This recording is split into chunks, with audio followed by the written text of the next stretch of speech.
Hello, School Transportation Nation. We're glad you're with us this week. Excited to have this podcast brought to you by TransFinder, the leader in school bus routing. Have my amazing co-host, Mr. Ryan Gray, with us. Ryan, welcome. Hello, Nation. Great to be back with you as always. Excellent. All right, guys, before we get started, I want to remind you that you can subscribe to the STN podcast on Apple Podcasts and Spotify, wherever you listen. Make sure and get it out there, share with the friends. We love to get more information about the school transportation universe out to everybody in the community, in the nation. So please spread the love, share with all your friends on social media. We've got a great interview lined up. Ryan is going to be talking with Patrick Dean, the president of Dean Transportation out in Michigan, coming up. I've known Patrick a long time. He's been a good friend of the nation and STN, and his dad, Kelly Dean, has been around a long time as well. So it's a family affair, Ryan, as usual in the school bus industry, yes? Yes, absolutely. And our reigning Contractor Company of the Year winner last year in our partnership with the National School Transportation Association. So going to talk a little bit about that with Patrick and just about their operations in Michigan. And of course, Patrick is the VP and Secretary of NSTA. So we saw him down at the midwinter meeting in San Diego. So going to catch up with him and hear what's going on at Dean Transportation with special needs transportation, general transportation, alternative transportation, electrics, school buses, a lot in store for that conversation.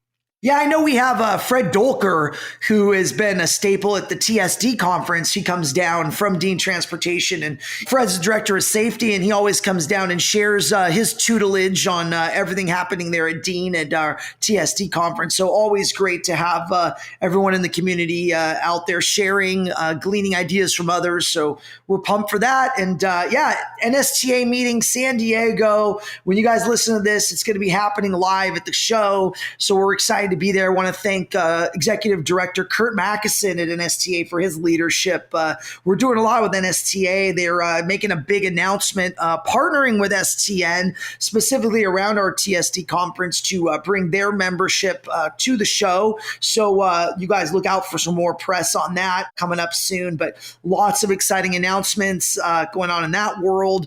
And, they're talking big topics, electric school buses, obviously the topic du jour this year, more going on in that, and really looking at staffing shortages, driver shortages, mechanic shortages, also looking at the political landscape. They always have good legislative updates there, talking about the latest and greatest going on in Capitol Hill. And man, there's a lot to talk about probably with that clean school bus funding.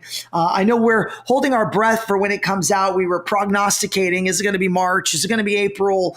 So we're keeping a close eye on that, Ryan. Anything you've heard out? You keeping your fingers on the pulse of things? Always. I've heard, kind of similar spring. I think we'll just say spring at this point when it's year 2 of the 5-year, $5 billion program. So another billion or so that's going to be earmarked for zero and low emission school buses. In terms of electric, that's the big buzz right now, obviously, and it has been. I talk a little bit later. I mentioned with Patrick about that. They're looking to get into the electric space, and actually in the next, I think, I want to say 5 years, or maybe it's 10. We'll hear from him in a minute. He'll clarify for us. But they're going to go full electric. And that's the largest contractor operating in Michigan, and of course, Michigan has that early pilot project. Pre-pandemic, where they about 7 school districts brought in about a dozen or 14 electric school buses. And that was really the first big project where we saw addressing how electric school buses operate in cold weather. Another organization that has a lot of experience with cold weather operations of electric school buses, First Student. Last week, they announced that they have now run electric school buses over 1 million miles. So, in the grand scheme of things, probably, over the last probably 2 years or so, 2.5, I would say, that pales in comparison, obviously, to what is being operated when you have 40,000 school buses across North America. You're transporting, I think, 2 million kids. They're operating in, of course, California, Oregon, Missouri, Minnesota, Illinois, throughout the Midwest. Quebec, right there in Canada. I know they've Quebec. got a lot of projects up there. Our innovator of the year, Alex Cook, he always talked about the projects they have up there. Yeah, and he was innovator of the year, the chief engineer for First Student. So obviously it's coming along. There's still a lot that needs to be proven, though, and I'm reading more and more articles in the general media, newspapers and whatnot, asking about grid health. And we've been having that conversation for a while now, both here on the podcast and in the magazine. But certainly, I think the rubber still needs to meet the road on this. In terms of a lot of the mandates that we're seeing, there's several states, kind of led by New York, that are requiring all electric school buses within the next 10 years. We're seeing mandates from states like California. In 12 years, 2035, we won't be able to buy a new passenger vehicle unless it's zero emissions. It could be hydrogen, but think electric. So I think a lot of the national focus has turned to how are we going to make this work with some of the constraints that we know exist with the electric grid right now. We have these rolling brownouts, they call them, here in California during the summer. We had an article recently, last fall, about the big heat wave that we had out here in California in early September, and where we had one of the local power agencies here tell electric vehicle owners don't charge over Labor Day weekend. So I think there's just a lot of those kind of recent events that still are fresh in people's minds. I think this stuff is going to get figured out, but it's going to take time. And I think that, some of the concern that a lot of folks in the school bus industry have is that this money, this clean school bus money, is rolling out. It's been awarded the year one rebates. Now folks need to get the buses, right? And we've talked, ad nauseum about the supply chain shortages and delays. So it could take a year to get the buses. Then we've talked about these buses getting more expensive.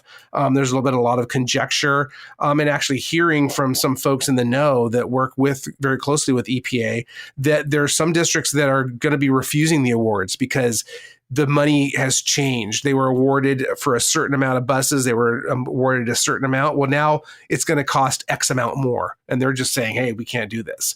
So I think the industry, the utilities, the federal government, the state governments are still kind of feeling their way through the dark a little bit on this and learning. But, definitely all signs are pointing toward a more of an electric future. We just have still a bit of ways to go to figure out how we're going to get there. Yeah, I think what's interesting too with this, Ryan, is somebody brought up to me is that they're going to start questioning the social responsibility of how batteries are manufactured too, right? So I know Joe Rogan had a video that was posted on YouTube before the new year where he had an expert on talking about, it was called like blood batteries from the Congo. And, they're using slave labor and child labor. And now it becomes a social responsibility thing. Is we're in an industry that transports children.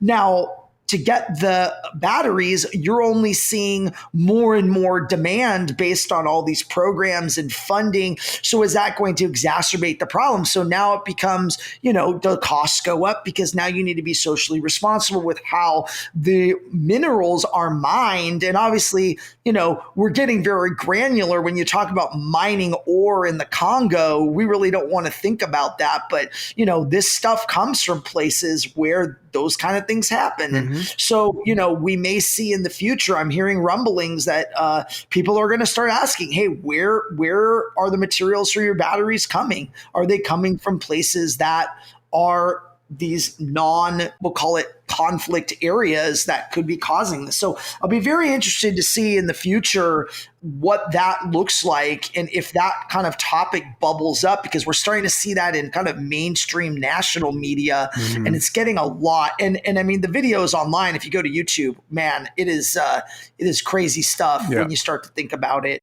Yeah. And that harkens back to kind of the well to wheel conversation that really I saw first really start to gain some traction last year at the ACT Expo.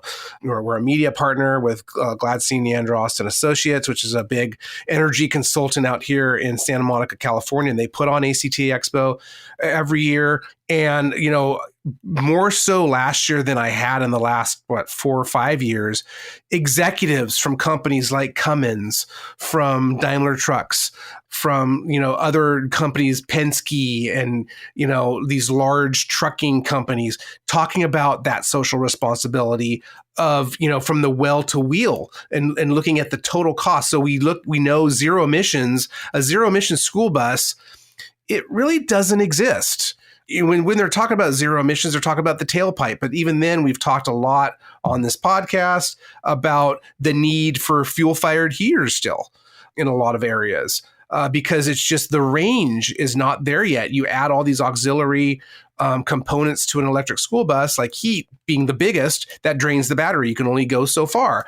But then, you look at, certainly there have been a lot of articles already about what you're talking about, where the lithium is coming from, where the copper is coming from, where all these different elements are coming from. And certainly, obviously, there's copper in school buses already in a lot of things. But the point being that, as a nation, we don't have the resources necessary to become self-sufficient with electric vehicles. We have to rely a large part on China. China owns a lot of those mineral resources worldwide. And there's other countries as well. So we're, kind of trading our reliance on foreign oil to a reliance on foreign minerals that go into making the technology and the batteries and whatnot that power these electric school buses. And I know this is a big point of concern with the federal government. I've read some articles over the past year or two that talks about this.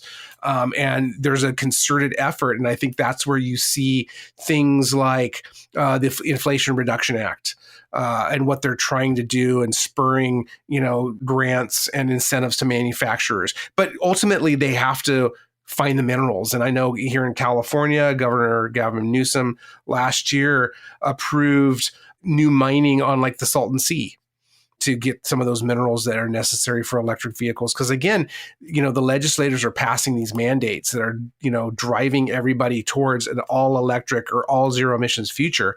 But how are we going to make that come to fruition? Yeah, I know. And I know there was another EPA grant award too, Ryan, for an unusual country you don't really normally see, or is it territory, I guess, right? For U.S. territory. Yeah, U.S. territory, right? And that was Guam, right? Mm-hmm. What are the details on that? Well, I think it's close to 9.9 million, unprecedented funds for that island territory of the U.S. and a lot of military installations out there. So they are running school buses.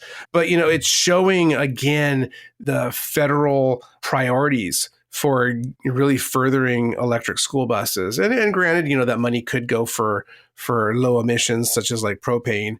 But, I think with like the EPA 2027 emission regulations that were finalized last month, driving away from the diesel, even to a certain extent, the internal combustion engine, I think it's going to take a long time, again, for all the reasons that we just laid out. It's going to take a while to get there.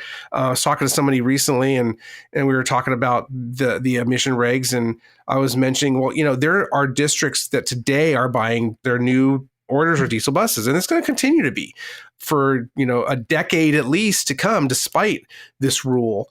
Now, yes, it's becoming more expensive on the manufacturers. Of course, that's going to get passed along to the customers, but we're going to continue to see diesel buses purchased.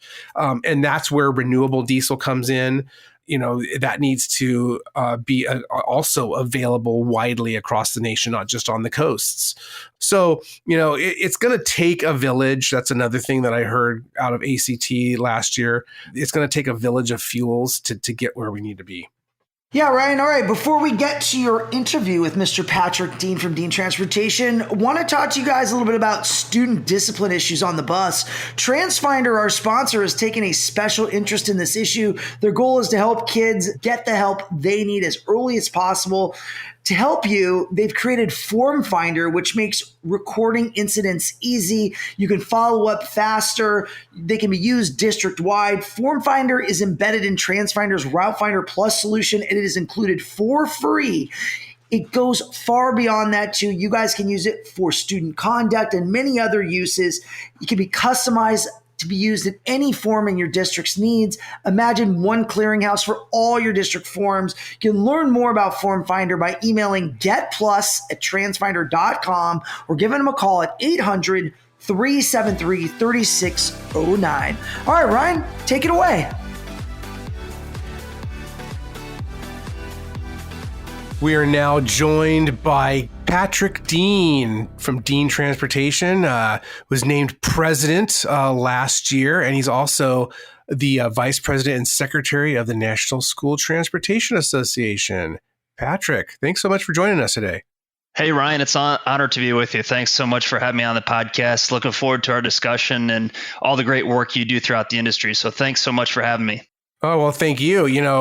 Talking about great work done for the industry, it's a perfect segue. A lot of you out there in School Transportation Nation will recall that article that I wrote last summer when Dean Transportation was named the inaugural STN NSTA Contractor Company of the Year. So we started partnering with NSTA last year and, very fittingly decided to award Dean Transportation for the great work that you guys have been doing for decades. I mean, the history of the company goes back to the 50s, right? And then when your dad, Kelly, took it over in, I think, like the late 60s or early 70s, why don't you tell our audience a little bit about the company, a little bit about the history and what you guys do? Oh, thanks so much. We're really proud of our history. I get the great fortune to work with my dad, Kelly Dean, who's been in the industry for 37 years, and my brother, Christopher, who's our director of innovation for the last 10 years.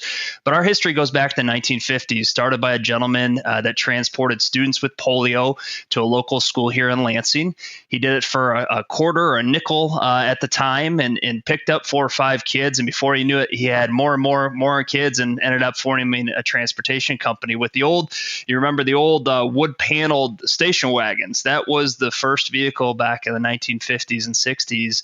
And then a gentleman, Lyle Stevens, many folks listening may remember Lyle. Lyle was a former motor carrier officer in Michigan, started a special education student transportation company called Special Transportation. He did that for a number of years. And then my dad joined him in the 1980s after leaving a teaching position in special education.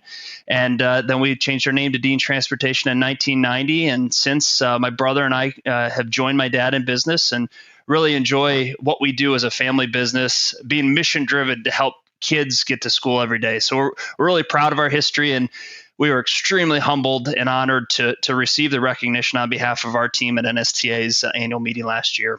Well, apologies to your dad, Kelly. I prematurely aged him. I said he started in the 60s or early 70s. So it was the 80s. My apologies for that. But he had a teaching background, right? He was a special education teacher. Yeah. So my dad was a special ed teacher for 14 years in the Lansing School District, and met Lyle Stevens through transporting many of the kids that went to my dad's school.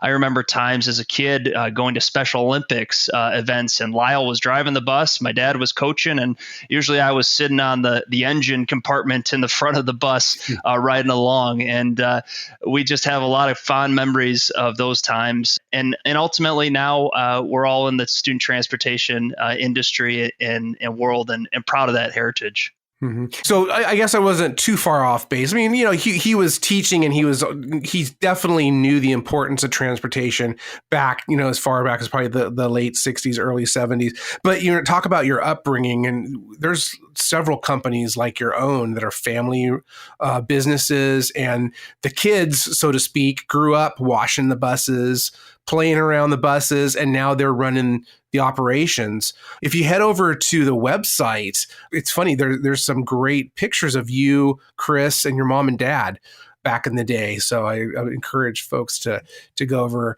and check that out. It's deantransportation.com, correct? It is, yeah. There's a lot of great photos of us as young kids. I think there's a photo of us digging the trench when we've built our headquarters here in Lansing, Michigan. And it's student transportation, and obviously our family's been in business a while, but it's a labor of love for all of us as we help kids get to school every day. Absolutely. And, you talked about that history and, you mentioned the name Lyle Stevens, which a lot of folks out there still recall. And of course, your dad, Kelly, both, especially Lyle, so instrumental in getting TSD off the ground, and then Kelly really supporting it. Because the heyday of that in the early '90s, he was that was his heyday of really running the operations day to day there at Dean Transportation. So we're so indebted to that leadership and really pushing that ball forward and connecting those dots of the reason why an event like TSD is so important for that collaboration, that communication between special ed and transportation. Speaking of which, that's mostly what you guys do now. Now I know it's not only what you do. You guys have since expanded the business a bit. You do some regular transportation, as well as you have some other aspects of the business, motor coach, trailways, whatnot. Correct? Yeah, so we, still about 60% of what we do is transporting students with special needs throughout Michigan. So, we're working with a lot of specialized programs, center programs, and very specialized transportation situations throughout our state. So, that is our heritage, that is our love and passion. But we've taken a lot of those customized transportation policies and grown more into general education transportation, and now even into some of the alternative forms of student transportation to help get kids to school in every situation possible, open more opportunities for our students in educational programs. And so, you mentioned TSD. TSD really helped our company grow over the years, as there was so much collaboration and innovation that happened in special education. And over the last 20 years, as we've grown into general ed, we've brought a lot of those principles into the general ed environment. Because, like a lot of people know listening, we have students with special needs on general ed buses. And so being prepared for every situation on a board a bus is important for our drivers and our monitors and our attendants on board. And that's the point, right? We want to get these students with disabilities onto general transportation routes, hopefully, if their needs can meet that requirement, because that's what IDEA says. It's we're trying to transition these kids so that when they become adults, they age out, so to speak, from the education system, that they have those life skills that they need. So you mentioned the alternative transportation, that non-yellow aspect, something that, of course, we've been monitoring for years now and just seen exponential growth. Take us a little bit through that decision and kind of what those operations look like. Yeah, absolutely. Well, for Dean Transportation, we've over the last 5 years looked at many different aspects of our transportation model to figure out how we can open up other opportunities for kids. There's always going to be 10% of your routes or 10% of your kids that logistically maybe just don't fit into the perfect route. And so looking at different ways to transport those students efficiently within time parameters and supporting maybe even their IEP is important. So, we're growing. We have a number of alternative forms of student transportation, whether it's multi-purpose vehicles or commercial vans that we utilize to help support unique transportation situations. Definitely see that continuing to grow throughout our industry. And it's important to us to say that we do it with a professional driver who meets the same standards in our company as a school bus driver, with the exception of, in many times, a CDL license. And so making sure that we're consistent with our approach to helping student transportation is important for our organization. So I touch on that very topic in my column this month. If you head over to stonline.com and go to our digital edition section there at the top of the page, you can access our digital edition and read more on that.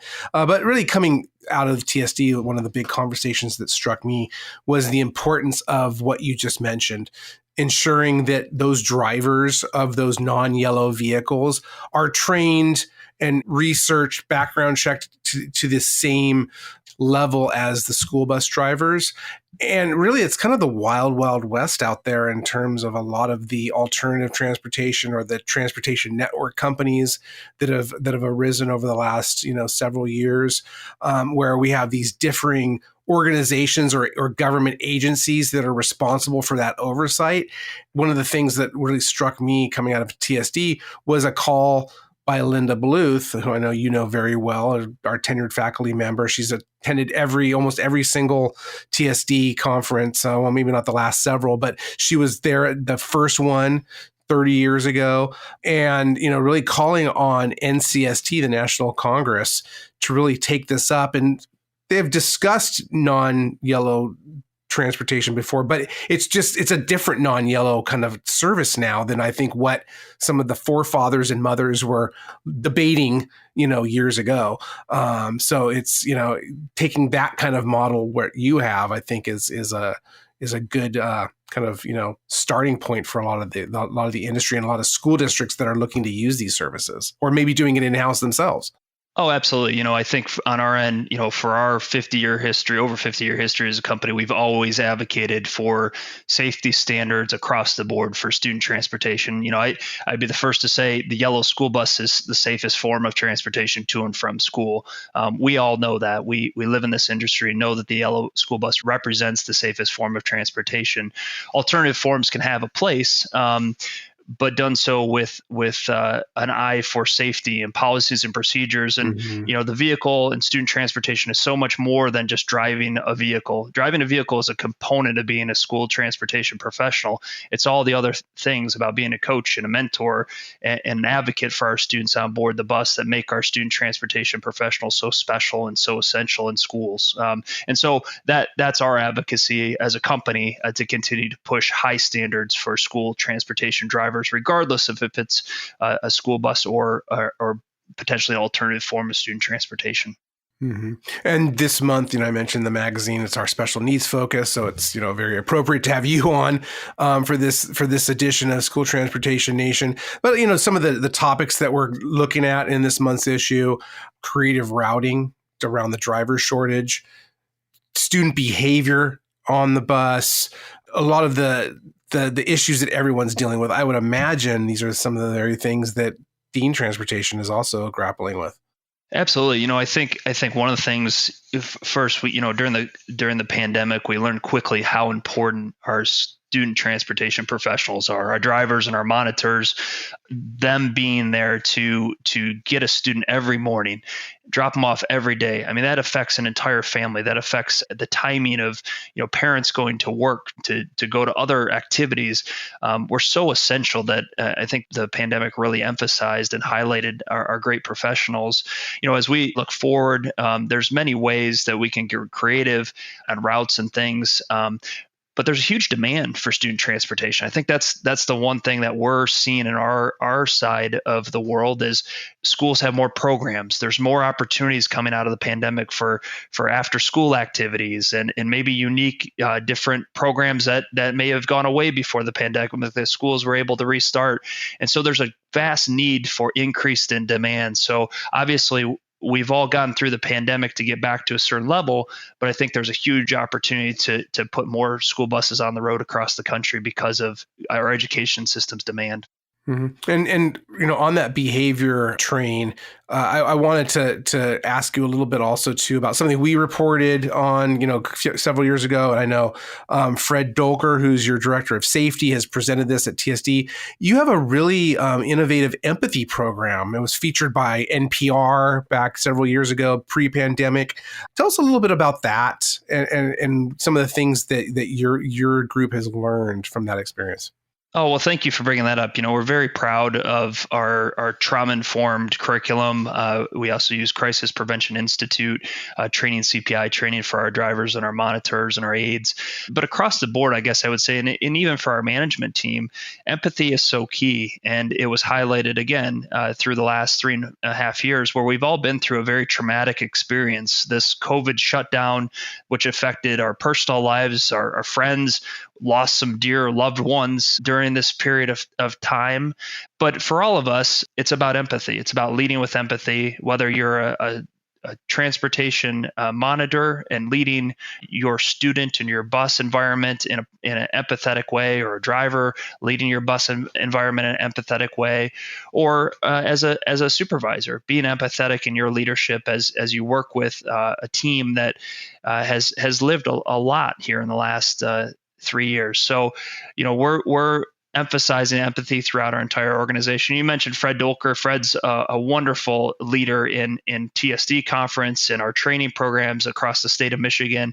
A huge advocate of empathy in all of our student management programs. And so we continue to lean into that empathy side of training as we move forward.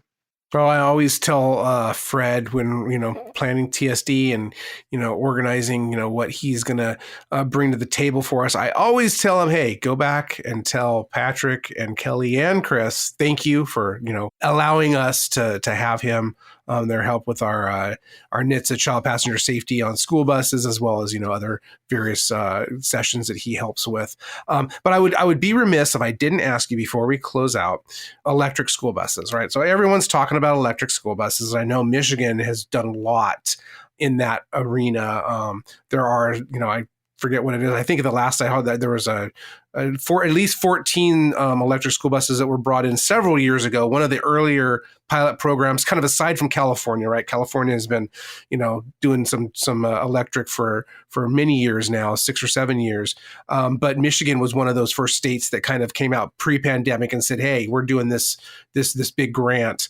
I understand Dean is considering some electric. Tell us, kind of what your thought process is right now as you're looking at that alternative fuel versus alternative energy landscape amid, of course, EPA publishing their final rule on the 2027 emission regs. And a lot of people are saying, hey, this could be the first death knell for diesel. Yeah, we're fired up. I mean, I think it's an exciting time in our industry. There's no better industry than the yellow school bus for electrification. Now, it's not going to be perfect on all routes at this point, but in the future, as we evolve, there's a lot of opportunities to expand capacity, and I truly believe that the technology will come along where it's going to be able to become on all routes. But it's an exciting time. I mean, it's a time where we're all learning on how to properly deploy electrification. Partnerships between your school customers, your company, your utility provider, communication in that realm was never really a thing, and now it's awesome to see the community collaboration between utilities, schools, and folks like us. So we're really excited. We're leaning into that as well. I mean, we're excited for electrification. We have a new facility that we're building in one of our locations, and it's fully with the vision that the whole fleet will be electric over the next decade, as we think about the infrastructure that needs to go in the ground, the wires, the charging, all of that. So we're really excited about it. I also think there's opportunities that'll come along to increase the creature comforts for drivers on electrification. I think a lot about, what you see in electric cars today in terms of some of the other technologies. I see those coming into our world as well. So, we're very excited. We're going into it with a very pragmatic approach, where obviously the investment is pretty significant in electrification at this time. And so you need some support to make it work. But there's a lot of advocacy. Really proud of the state of Michigan. There was a group of folks in Michigan through the Michigan Association of Pupil Transportation that led a great pilot program and just really demonstrated for the country that electrification can work. And so we're excited. It's something that's definitely in our strategic plan and something we're continuing to invest time and resources in. And I'm over speaking for my brother Christopher. Christopher's an engineer, undergrad and master's trained engineer, so he's much smarter and brighter at these things. But he's spending a lot of time working on electrification deployments, and it's going to be exciting to see what we do in the future. Yeah, I've spoken a little bit with him on the phone or in video chats kind of over the last year, kind of a little bit about what you guys are doing. So, and you mentioned that pilot project. I think one of the big takeaways from that is that this can work in a cold climate, because I think that's always been that, well, how is this going to work? I think like a lot of the country, you're used to really cold temperatures, but it's been colder this winter, hasn't it, than normal? It has been cold. Yeah. We haven't got the snow. We missed the snow here. It's been a light snow winter, but our first deployment of electrification will be in northern Michigan in a cold climate. And so, that doesn't deter us from electrification. We know there may be modifications that have to be needed, but we'll adapt and we'll learn how the technology works, help the manufacturers improve, and it'll be part of the success cycle for all of us in the school transportation industry. Well, definitely looking forward to hearing more about some of those launches and other initiatives. And I'm looking forward to seeing you and Kelly this weekend at NSTA Midwinter Meeting in San Diego. Let's sit down and we'll catch up some more. Absolutely. Thank you for your support of NSTA and the industry. And it's been a pleasure to talk with you, and look forward to talking again in the future. That was Patrick Dean, President of Dean Transportation, Vice President of NSTA, and Secretary of the Association. Thanks to him for joining us this episode of School Transportation Nation, and Tony Corbin, our President and Publisher. And of course, we appreciate our sponsor, TransFinder. Couldn't do it without you. Visit stionline.com for the latest on everything going on in the school bus industry. And save our 2023 conference dates. They're coming up, folks. STN Expo Indianapolis, June 2nd through 6th. STN Expo Reno, July 14th through 19th. And TSD Conference in Frisco, Texas, November 15th through 20th. Thanks again, all, and we'll see you next week.